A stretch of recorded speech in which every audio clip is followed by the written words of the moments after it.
Criptografia pela segurança da democracia.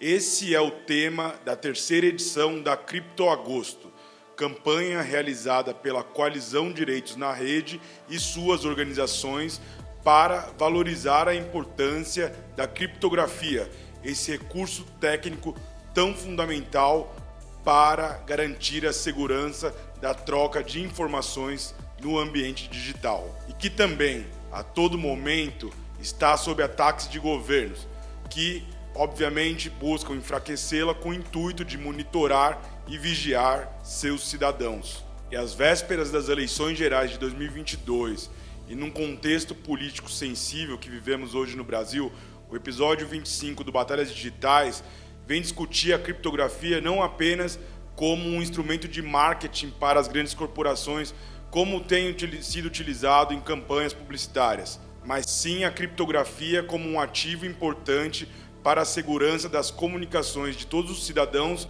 e principalmente dos movimentos sociais, coletivos e ativistas. A criptografia, disposta em diversas aplicações, é uma aliada para a organização das lutas da sociedade civil. E nesse episódio, vamos comentar também os projetos de lei que tramitam hoje no Congresso Nacional e as matérias que estão no Supremo Tribunal Federal, como os casos do WhatsApp e Telegram. Conversam com a gente hoje o advogado criminalista Arthur Almeida, que é assessor jurídico do coletivo Aqualtune Lab, e também o pesquisador Vitor Vieira, que atua no Instituto de Referência em Internet e Sociedade de Belo Horizonte, o IRIS. Ambos e ambas organizações são integrantes da Coalizão Direitos na Rede. E eu sou o jornalista Enio Lourenço, também da CDR, e esse é o episódio 25 do Batalhas Digitais, Criptografia pela Segurança da Democracia. Mas antes de irmos lá, é preciso relembrar, você que está participando da Cripto Agosto, utilize as hashtags CriptoAgosto e CriptoAgosto 2022, tanto para compartilhar conteúdo, como também para pesquisar mais sobre o assunto. Busque também mais referências sobre a Cripto Agosto em direitosnarrede.org.br. Agora sim, o Batalhas Digitais, episódio 25, já começou. Vem com a gente, bora lá!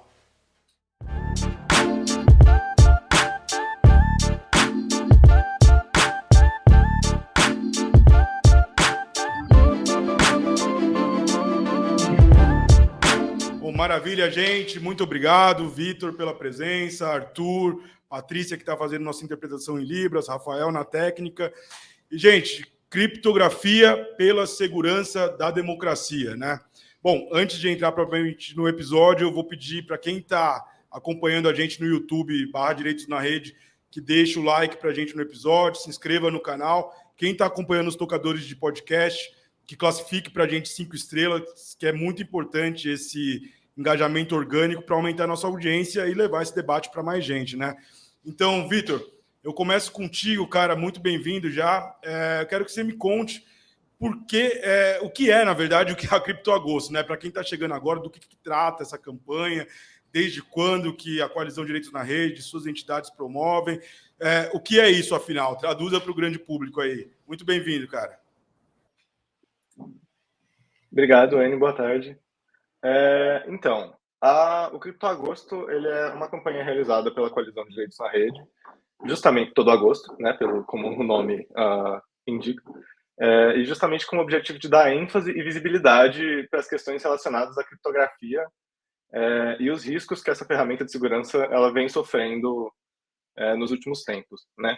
A criptografia segura, ela sempre foi considerada como uma ferramenta de poder, e aí, por consequência disso, quem detém o controle sobre essas técnicas, ele detém, essencialmente, poder sobre o meio digital, né? E por causa disso, sempre houve um esforço de autoridades estatais para reduzir ou impedir o acesso da sociedade civil a técnicas criptográficas seguras. Isso já vem lá dos anos 70, com as chamadas guerras criptográficas, né? A narrativa do Going Dark, ou do obscurecimento, que foi iniciada já naquela época. Mas nos dias atuais, com o crescimento dessa tendência tecno-autoritária, essa narrativa e essas iniciativas de controle elas têm se intensificado em novas tentativas para controle de acesso da sociedade civil a técnicas de criptografia, né? Então, a gente tem observado, por exemplo, propostas legislativas para inserção de backdoors em sistemas criptográficos, ou mesmo de métodos alternativos que se alegam menos danosos para obter as informações que as autoridades públicas querem, né, mas não necessariamente são menos danosos. Esses métodos alternativos, inclusive, eles estão mais em pauta ultimamente, digamos assim. E nesse contexto, a campanha do Criptoagosto busca ampliar o alcance desses debates. E, claro, não que a gente não publique, não divulgue conteúdo sobre criptografia e, enfim, cibersegurança, etc. em outros momentos, mas a gente escolheu agosto para dar uma ênfase a mais nisso, justamente por ser um tema extremamente crítico que precisa ganhar mais visibilidade. A campanha ela começou em 2020, então agora a gente está na terceira edição dela, né? E envolve diversas atividades. Publicação de textos em blogs ou redes sociais sobre a importância da criptografia, a realização de eventos como lives, webinars, podcasts e etc., sobre a importância desse tema também, e a produção e divulgação de artes e vídeos falando do assunto. Em edições anteriores, por exemplo, a CDR lançou a cartilha A Importância Social e Econômica da Criptografia, né? Realizou também diversos eventos, como esse que a gente está realizando agora. Esse ano, a gente já tem realizado também alguns eventos no Spaces, no Twitter, enfim, vai ter mais alguns eventos que ainda vão acontecer. E as próprias entidades da CDR também publicam de maneira autônoma conteúdo. Eu posso citar como exemplo uma cartilha, um decálogo de recomendações sobre produção de provas digitais que o IRIS e o IPREC publicaram na edição do ano passado, com o apoio da CDR, né? Mas também o Criptoagosto não se resume a isso. Ele se propõe como uma campanha descentralizada. O que isso significa? Significa que pessoas e entidades de fora da coalizão de direitos na rede também podem e são incentivados, inclusive, a participar, né? E aí, para isso, é só enviar um e-mail para criptoagosto@direitosnarede.org.br e entrar em contato com a gente, falar sobre o que você e sua entidade querem divulgar e, enfim, entrar nessa luta com a gente. Maravilha, Vitor. Eu até complemento dizendo que quem quiser ver esses materiais também pode procurar nas redes sociais com a hashtag Criptoagosto, que é fácil de encontrar. Todo ano a gente usa a hashtag Criptoagosto e também usa a hashtag do ano específica, né? Então, esse ano é Criptoagosto 2022, para quem quiser compartilhar os materiais. Arthur, muito bem-vindo, meu caro. Que bom que você está aqui com a gente para trocar essa ideia sobre criptografia. E 2022 as vésperas das eleições, né? Nada mais propício do que discutir criptografia pela segurança da democracia, né? Tão vilipendiada, tão assodada, né? Tão atacada nesses últimos anos. Então, cara, eu queria que você explicasse para a gente por que foi eleito esse tema, né? O que está por trás disso? Quais debates levaram as entidades da sociedade civil a puxar a criptografia pela segurança da democracia? Bem-vindo, cara. Bom dia, boa tarde, boa noite para todos, todas e todas. Sou Arthur Almeida, eu estou aqui representando a Qualtune Lab, sou advogado e assessor do coletivo. Estou bem feliz de estar aqui, eu poder falar de criptografia. E como o Vitor trouxe na fala inicial dele, a criptografia já é algo muito importante há muito tempo, né? Ele citou as guerras criptográficas nos anos 70, mas a gente pode falar de criptografia na história e está datado de muitos anos atrás, né? A própria palavra criptografia, né, que vem do grego, e cripto significa esconder e grafia, palavra, já demonstra a importância disso, né?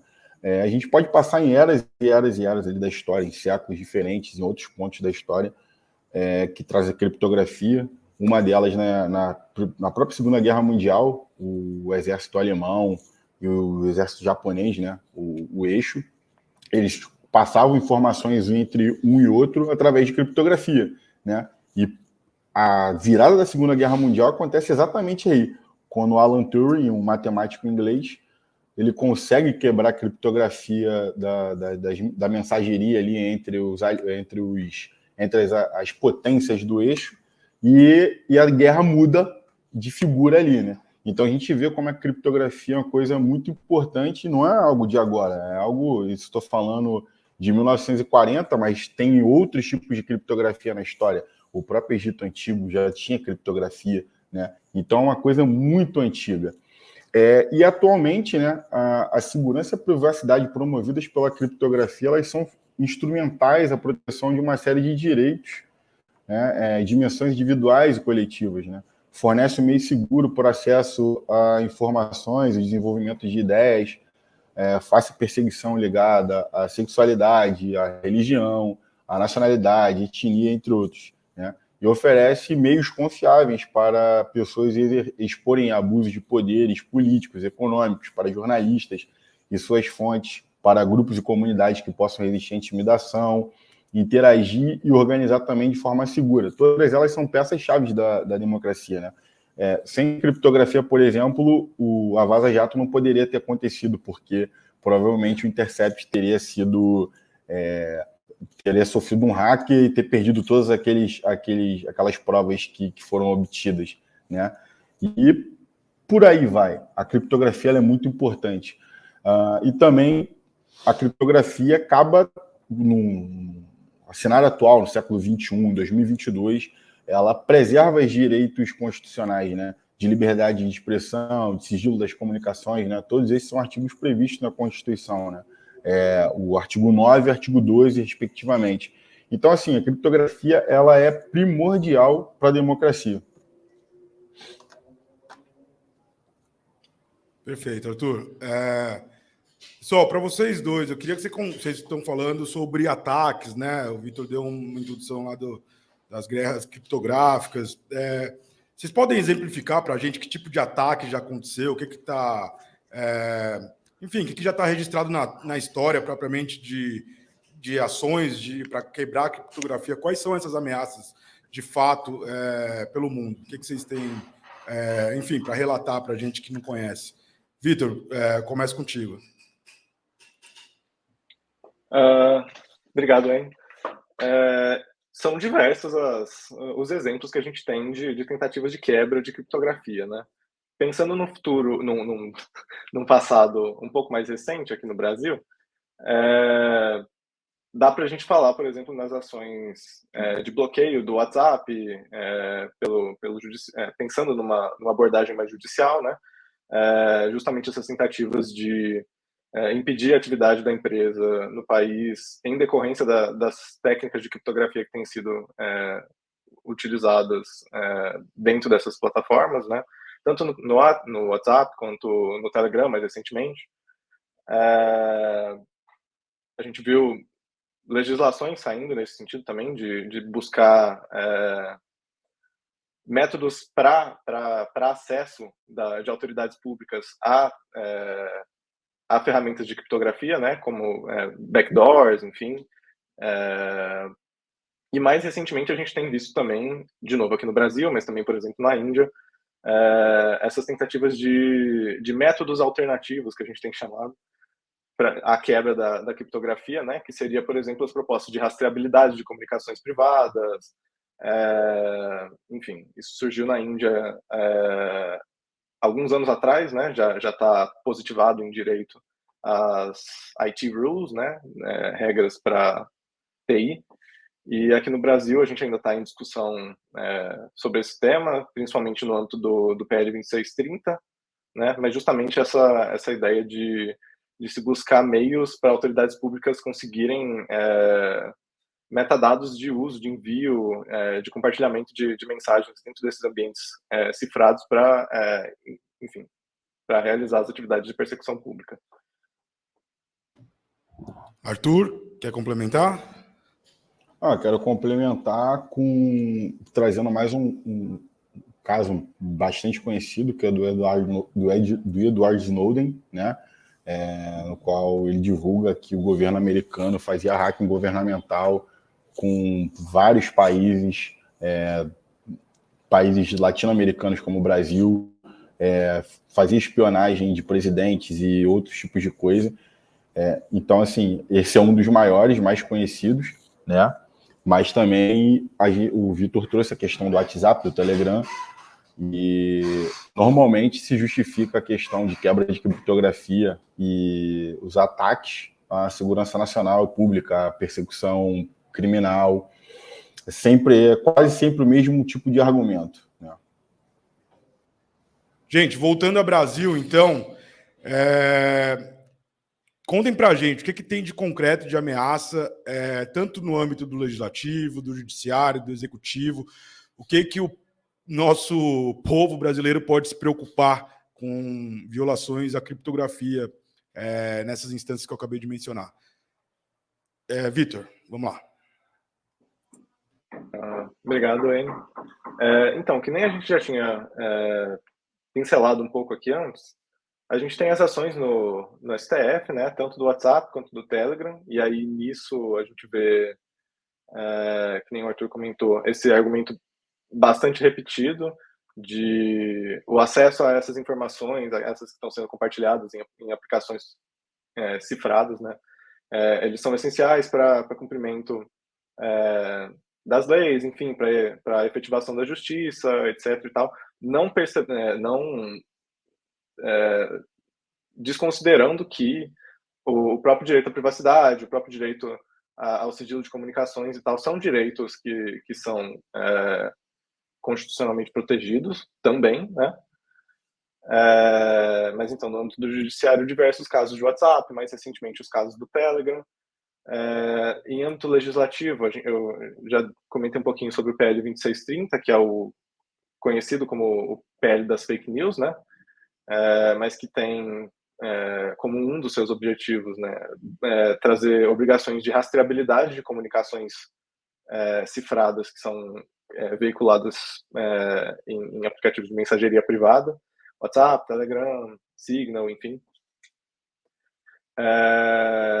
Vitor, se me permite, só um parênteses, porque esse tema da rastreabilidade vem e vai, né? Desde a primeira versão do projeto, lá em 2020, isso está sempre em disputa, aí aparece um novo texto e volta de novo essa preocupação.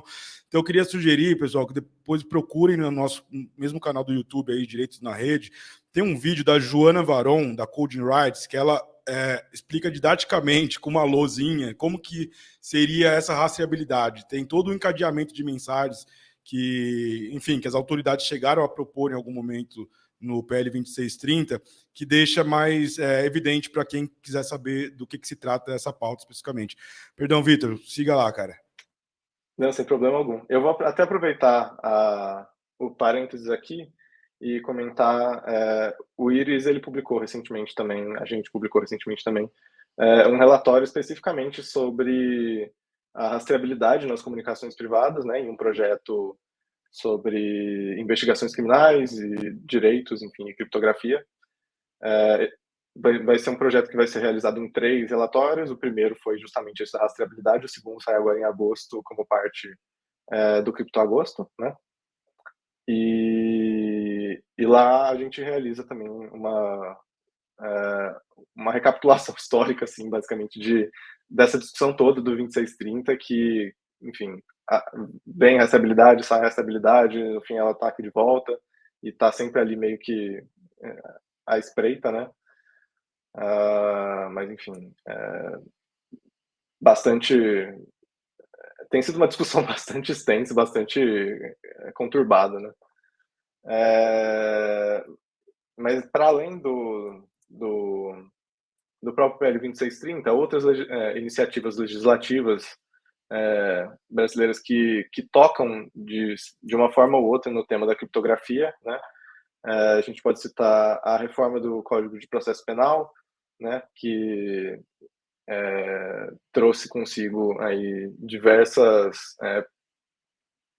previsões que enfraquecem as prerrogativas de proteção de direitos, principalmente em termos de interceptação de comunicações cifradas, né? E, enfim, relativiza os casos em que a obtenção dessas comunicações ela pode ser requerida judicialmente. Então, usualmente você teria um limite mínimo da pena que você está tentando imputar ali a uma pessoa para conseguir fazer uma interceptação nesse sentido, com o Código de Processo Penal novo proposto, esse limite mínimo ele some, né, e passa a ser aplicável como fala? Todo e qualquer crime? Todo e Todo e qualquer crime, qualquer crime? basicamente, mas essas previsões de interceptação, isso que estava me faltando, passam a ser aplicáveis a basicamente qualquer crime. As previsões da LGPD penal também saiu recentemente, a gente não sabe exatamente como vai ficar a situação desse texto, né? Basicamente foram removidos do PL que foi protocolado recentemente diversas previsões que estavam ali contidas no APL inicial de algum tempo atrás. Enfim, são algumas alguns dos exemplos mais enfáticos no legislativo brasileiro. Em termos do executivo, também falando, a gente pode relembrar do caso de a tentativa de contratação do Pegasus pelo executivo, né? O Pegasus, que é aquela ferramenta utilizada por governos diversos para acessar conteúdo de criptografado dentro de celular, dispositivos eletrônicos no geral, né? Computadores Para também, vigiar o cidadão. basicamente, para obter acesso por quaisquer meios que forem necessários, assim, às informações contidas nos dispositivos das pessoas e, enfim, realizar as prerrogativas de segurança pública que eles estão ali alegando, mas a gente já viu que essas tecnologias já foram utilizadas para fins abusivos em diversos países, é muito provável que aqui não seria diferente, né? Enfim, passar a palavra para o Arthur, eu acho que eu já falei bastante. Beleza, deixa eu só complementar uma coisa, Arthur, antes de você pegar a palavra. Se eu não me engano, cara, quando a gente se conheceu lá no evento da Frances Haugen, né, enfim, que teve aqui em São Paulo, com algumas entidades da sociedade civil, você é advogado criminalista, é isso, cara? Sou sim. Então, cara, pô, eu queria que você agora esmiuçasse, então, toda essa parte do Código de Processo Penal, por exemplo, né? Não sei, eu queria que você tivesse alguns exemplos para dar para a gente, já que você está no teu métier, né? Esse tema, e conta para a gente outros exemplos também, cara, do Brasil e sua avaliação, né? Desses ataques à criptografia, por favor. Esses ataques, para mim, eles não são nenhum tipo de surpresa, né? Eu também dou aula de criminologia, né, nos cursos que a Qualtune fornece. E, assim, o vigilantismo está aí desde que o mundo é mundo, desde que o capitalismo é instituído no planeta Terra, né, na maior parte das nações. A vigilância de corpos, principalmente das pessoas pobres, né, no geral, e trazendo para o âmbito do Brasil, pessoas pretas, pobres, faveladas e tudo mais, né, as pessoas de minorias, as pessoas LGBTQIA+, os indígenas, né, toda essa questão de vigilantismo está aí sempre vai existir. A grande questão é que agora a gente evoluiu nisso, né? A gente evolui. A gente tem câmera de reconhecimento facial, a gente tem satélites, a gente tem os nossos próprios celulares que fazem um rastreio de tudo, para onde a gente vai, com quem a gente fala, o que a gente quer, o que a gente pesquisa, né? Até a quantidade de hora que a gente dorme e de sono profundo que nós temos, o celular consegue rastrear, né? É impressionante. Então, assim, nada disso me deixa surpreso. Então, os ataques à criptografia, principalmente, trazendo aí no Código de Processo Penal, eu ainda não estou ambientado ainda com tudo que está nesse projeto do Código do CPP. A gente até fez uns estudos pelo CDR com algumas entidades lá, pelo GT de Privacidade e Vigilância. Mas eu já imaginava que no novo Código de Processo Penal, né, principalmente falando da legislatura que a gente está nos últimos 4 anos, né, um Congresso que a gente tem super conservador e completamente dominado por pessoas da bancada da bala, principalmente, né, que tem um interesse muito grande no endurecimento de leis e penas e no fornecimento de vigilantismo. A questão do vigilantismo não me deixa surpreso. O que eu vejo, por exemplo, da LGPD penal, né, a gente tem um anteprojeto que foi feito ali pelos atos de 2020, que era um procedimento, era um projeto de lei muito melhor do que esse que está aí agora, que saiu, o PL 1515 de 2022. Tá parecido? Ah, beleza. Eu tô vendo as mensagens aqui agora, me perdi. Desculpa, gente. O PL 1515 de 2022, ele é bem problemático em vários pontos. Ele traz um endurecimento de leis, né, no âmbito da questão da investigação criminal, né, e dá completamente o poder ao Estado de vigiar, né, quebrar mensagens. Isso já acontece na rua, né? A gente tem essa questão técnica do direito, da tecnologia que a gente fala, mas na rua isso já acontece. A polícia toma o celular das pessoas que querem investigar, fala para meter o dedo ali na digital e você vê a mensagem ali. Obviamente isso vai ser prova ilegal, mas assim, falando em grande questão da grande maioria da população, elas nem sabem o que é prova legal ou ilegal. Só vai ter a polícia ali tomando o teu celular e fazendo o que bem entender, né? Mas isso é uma coisa que está acontecendo na rua. Agora, imagine isso passar, de fato, por uma lei que você pode, a qualquer momento, né? O Vitor traz essa questão no PL 1515, que é esse da LGPD penal, isso cai. Então, você, para qualquer tipo de crime, você poderia quebrar a criptografia para você poder ver o que aquela pessoa está conversando. Então, isso traz um perigo.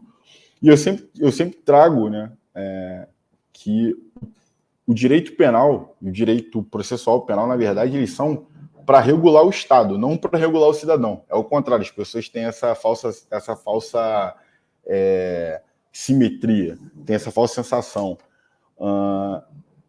A gente tem que ter muito mais direitos e garantias do que o Estado. Então, se você começa a dar tudo para ele, o que ele pode fazer com a gente, né? O Vitor também falou da questão do PL 2630. Eu não estou muito ambientado com esse PL, mas tem o artigo 10, ele fala da questão do serviço de mensageria, que eles devem guardar registros de envios de mensagens veiculadas, né?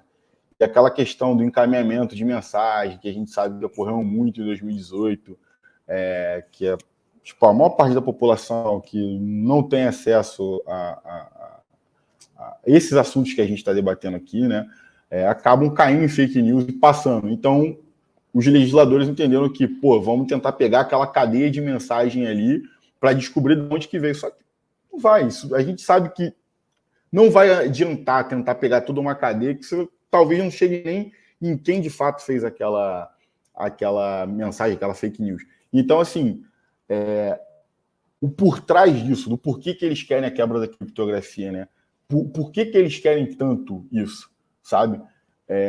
E isso é muito importante, as pessoas não estão sabendo disso. Elas precisam saber que isso é muito importante, sabe? A privacidade, né? Não no direito brasileiro, mas já havia algumas doutrinas europeias sobre o direito de não ser seguido. A gente é seguido o tempo inteiro, sabe?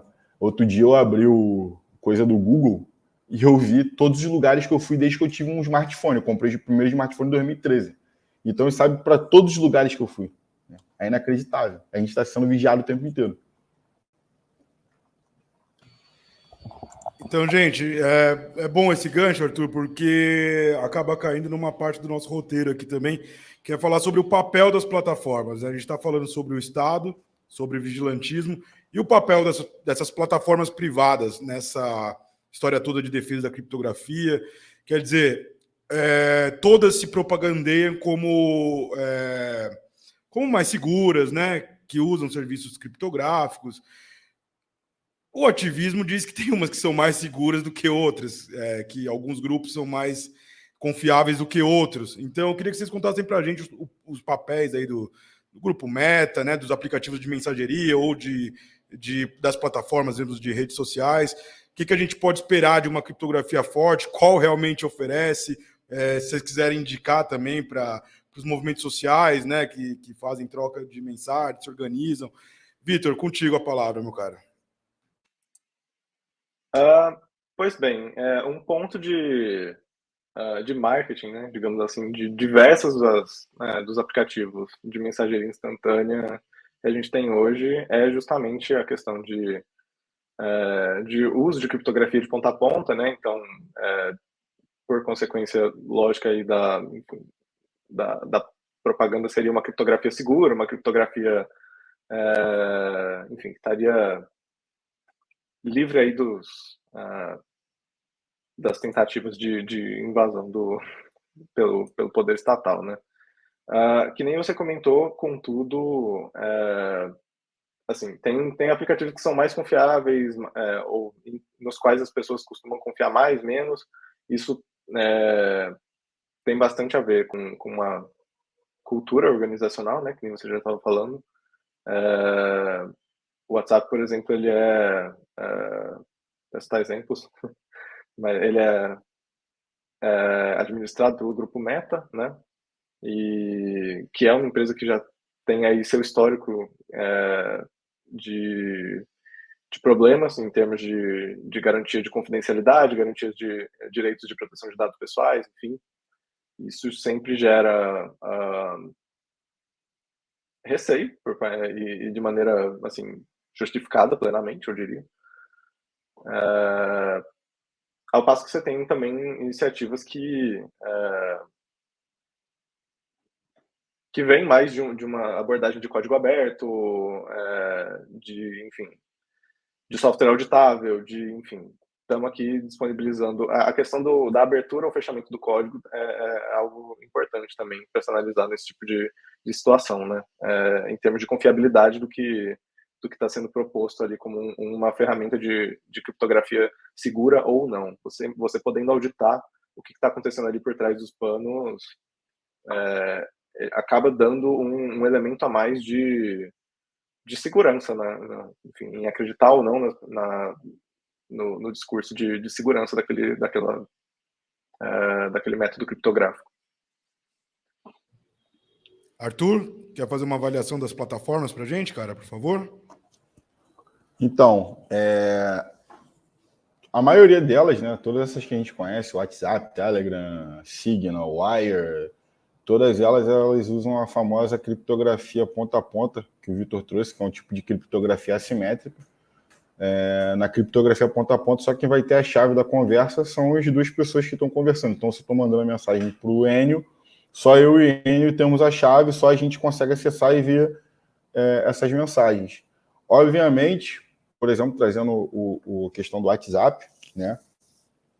O grupo Meta, como ele administra o WhatsApp, sempre fica aquela dúvida, né? Se de fato não tem nenhum vazamento dos nossos dados, do que a gente está conversando ali e tudo mais. Sempre há aquela desconfiança, apesar da gente saber que a criptografia sendo ponta a ponta não tem nem como o WhatsApp, a própria empresa, ter acesso às nossas conversas, porque só quem vai ter a chave são as duas pessoas, né? Mas o histórico, de fato, do grupo Meta deixa a gente com o pé atrás. Então, assim, por exemplo, na Qualtune a gente usa o Telegram. A gente usa muito o Telegram, a gente tem um pouco mais de confiança ali, principalmente na política de privacidade do Telegram. E para alguns grupos, né? Tipo, a gente recomenda muito o uso do Signal ou até mesmo o Wire. Eles têm um tipo de interface diferente, dependendo do tempo que você não abre a mensagem, demora um tempo para decodificar toda ela e tudo mais. Então tem um pouco mais de proteção. Então, assim, no dia a dia normal, você pode usar o WhatsApp de boa. Eu não gosto do WhatsApp por vários outros motivos, além da questão de privacidade. Eu acho um aplicativo que é muito pesado, é lento, desorganizado, tem várias outras questões além da criptografia e segurança.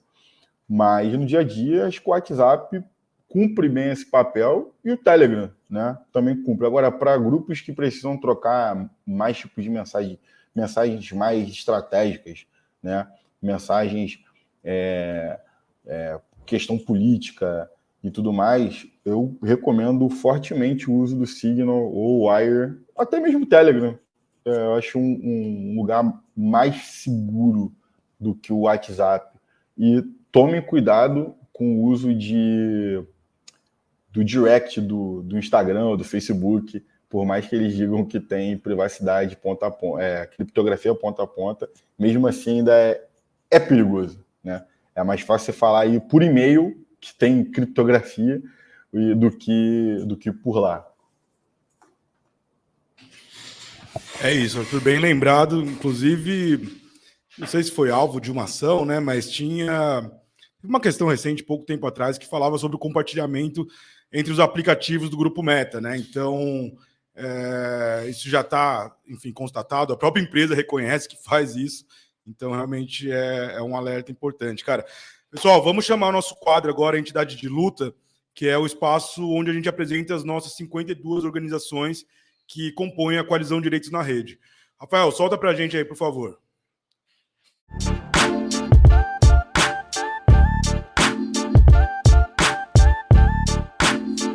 Olá, meu nome é Gilberto e eu sou um dos fundadores do Data Lab.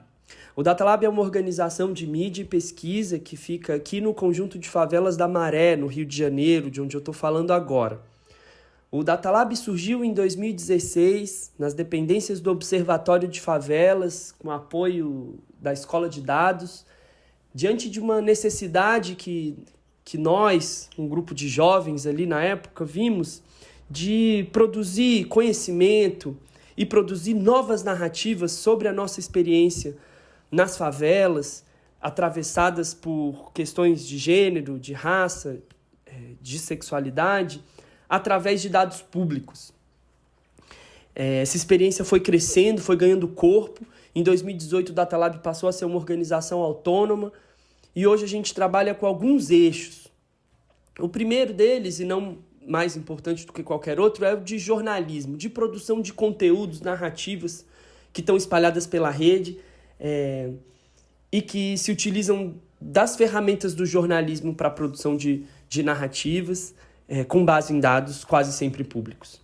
Um outro eixo muito importante de trabalho é o de formação. Então a gente tem produzido e promovido formações, oficinas, cursos, materiais, metodologias de trabalho com dados para incidir sobre a realidade das pessoas, principalmente de jovens vivendo em periferias e favelas. Um outro eixo muito importante do trabalho é de geração cidadã de dados. A gente tem remixado, adaptado metodologias de pesquisa para as nossas realidades, entendendo que existem muitas lacunas que as pesquisas tradicionais, que os centros de pesquisa tradicionais ainda não deram conta. Essas lacunas são fundamentais para garantir mais diversidade na produção de histórias sobre a nossa vida. E isso cai num outro eixo de trabalho, que é o de advocacy, de incidência política, de talvez fazer com que os dados que a gente está produzindo e com as narrativas que a gente está produzindo, que eles produzam novas possibilidades de pensar leis ou de pensar políticas públicas que garantam mais direitos para a nossa existência aqui nesse país. É mais ou menos isso. O Data Lab está em todas as redes como Data_Lab, com E no final, e os projetos e conteúdos estão todos no site datalab.org. Um beijo! Beleza, gente? Bom, então vamos lá para o nosso último bloco. Queria que vocês contassem, então, ainda a gente fala muito, né, Arthur e Vitor, a linguagem dos direitos digitais, de debater o ativismo na rede, às vezes é muito hermético, né? Muito complicado para muitas organizações, muitos movimentos sociais que estão, enfim, se apropriando das tecnologias agora para se organizar, né?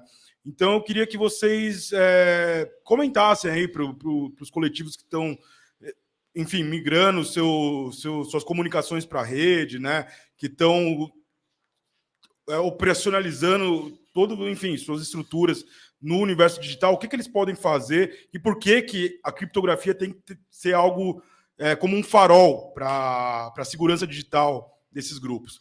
Vitor, eu volto contigo agora, cara. Obrigado, Enio. Pois bem, que nem a gente vem falando ao longo, enfim, de toda a nossa conversa, as questões de vigilância digital estão cada vez mais em pauta porque elas estão em uma crescente mundial, assim, questões de tecno-autoritarismo, etc. Os principais alvos desse tipo de ação governamental, inevitavelmente, são as pessoas que estão numa situação de vulnerabilidade, né? Então, aí, pessoas de movimentos sociais, pessoas de movimentos políticos, pessoas dissidentes do governo que está no poder atualmente, pessoas vulnerabilizadas no geral, né? Nesse contexto, e principalmente considerando que num contexto digital, tudo que a gente faz está facilmente acessível na internet, a criptografia ela se mostra assim como o imperativo para que essas pessoas consigam se manter seguras, consigam se manter afastadas de perseguições, enfim, porque isso enfim, isso vale para todo mundo, mas para essas pessoas que estão em uma situação de maior vulnerabilidade, que são alvos mais óbvios para as instituições que estão estabelecidas, isso é de uma importância ainda maior, assim. Arthur, é contigo agora, cara. Então, a criptografia ela traz o pressuposto também da liberdade de expressão, né? Então, grupos e movimentos sociais precisam da liberdade de expressão para criticarem, para se oporem, para criarem campanhas contra determinados tipos de situações. Então, vamos imaginar aqui um coletivo de pessoas que são LGBTQIA+, né? Fazendo campanha para que eles continuem vivos, para que eles não sejam assassinados em todos os lugares no Brasil, que não apanhem quando saem com seus companheiros ou companheiras, né? A criptografia, nesse caso, é importantíssima, porque assim eles conseguem se organizar e conseguem incidir, né? E trazendo para o campo da advocacy, fazer uma incidência do que eles querem, do que eles precisam para continuarem sobrevivendo. Eu, como homem preto, e faço parte do movimento negro, os coletivos que eu faço parte, eu sempre tento levar essa questão da criptografia, sempre tento levar essa questão de como é importante para nossa segurança também, né? Não tem só a questão da gente poder conversar e poder pensar em ações, mas também na nossa segurança, né? Porque do outro lado tem o nosso inimigo, o Estado, que é nosso inimigo, né? Falando propriamente dito da polícia. Imagina se a polícia tem acesso a tudo, né? Então, assim, não é só uma questão, é uma questão de proteção, é uma questão de vida, né? Então, assim, a criptografia é importantíssima. Eu tinha esquecido de falar no bloco anterior, mas a gente está só falando de mensagem, né? De corresponder tudo. Mas assim, a criptografia é importante também no banco, para você não perder o seu dinheiro. Senão, qualquer hacker entra lá, tomou o teu dinheiro. Então a criptografia ela é importantíssima, né? Tem outros vários âmbitos que a gente pode falar aqui o dia inteiro de criptografia, pode falar na saúde, na educação, enfim, várias coisas. Mas aqui, nesse ponto que você trouxe, para os movimentos sociais, eu digo, e quem estiver ouvindo, é importante que vocês façam parte dessa campanha, porque a criptografia ela é muito importante, importantíssima. Perfeito, Arthur.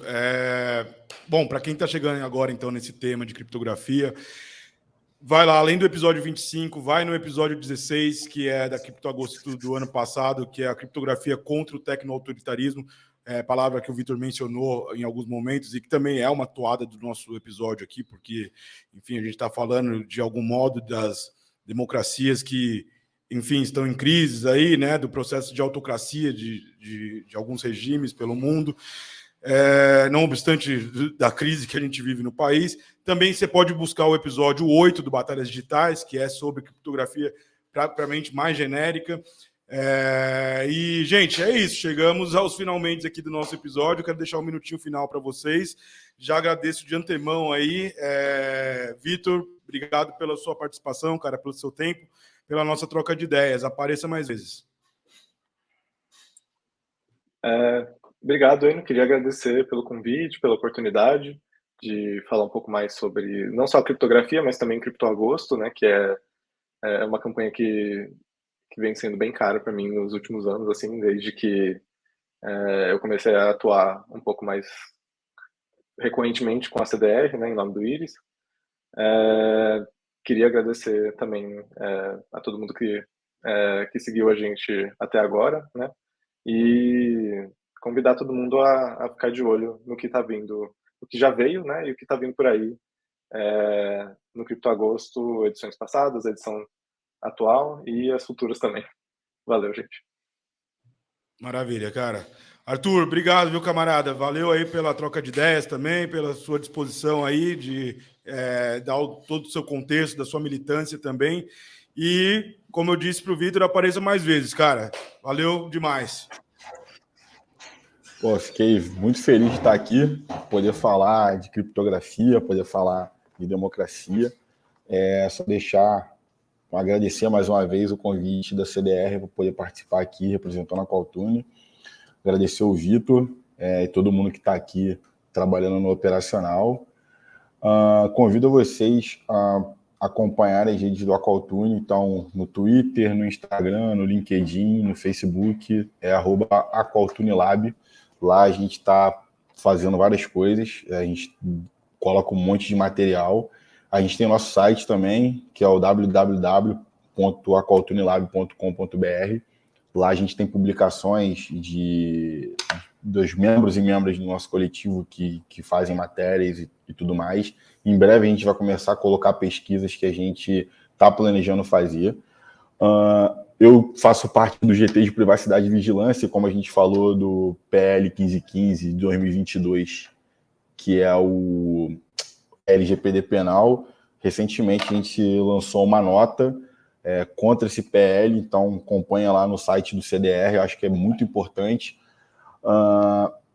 E eu gostaria que todo mundo pudesse ouvir esse episódio aqui, compartilhar com um amigo, amiga, pai, mãe. Eu acho importantíssimo as pessoas saberem o que é criptografia, saber o que é esse assunto, que obviamente a mídia tradicional, que é bancada por a maioria dessas pessoas que têm dinheiro, não vão falar sobre isso, ou se falarem, vão passar só uma pincelada de leve, sem que as pessoas saibam disso. Então é isso, obrigado, gente. É isso, Arthur. Nosso desafio é realmente passar pelo menos uma camada acima do marketing do que é só o debate que falam de criptografia nos grandes veículos ou de forma mais senso comum, digamos assim. Gente boa, maravilha. Adorei o papo com vocês. Obrigado, Patrícia, também, que está fazendo Libras para a gente, Rafael na técnica. E o Batalhas Digitais volta no mês que vem. Valeu, gente. Até a próxima.